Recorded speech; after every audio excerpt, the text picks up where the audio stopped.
In this video, you'll learn how to do SEO on Webflow in just a few minutes, so you can rank higher on Google and bring more organic traffic to your website.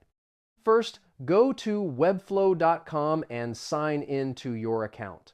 Open the project you want to optimize, then head to the designer. This is where you'll set up all the SEO essentials that make your site search engine friendly.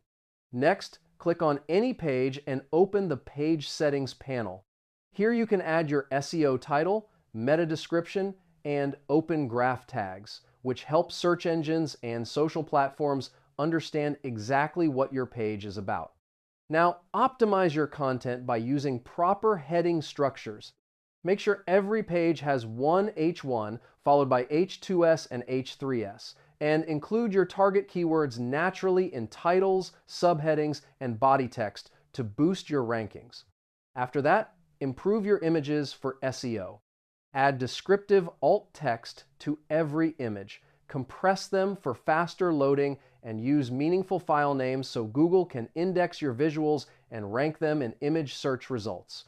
Once your on-page SEO is ready, go to your project settings and enable clean URLs, auto-generate your sitemap, and connect Google Search Console. This will help Google crawl, index, and rank your entire website faster. And that's it. You now know how to do SEO on Webflow and give your website the best chance to rank high and attract more visitors.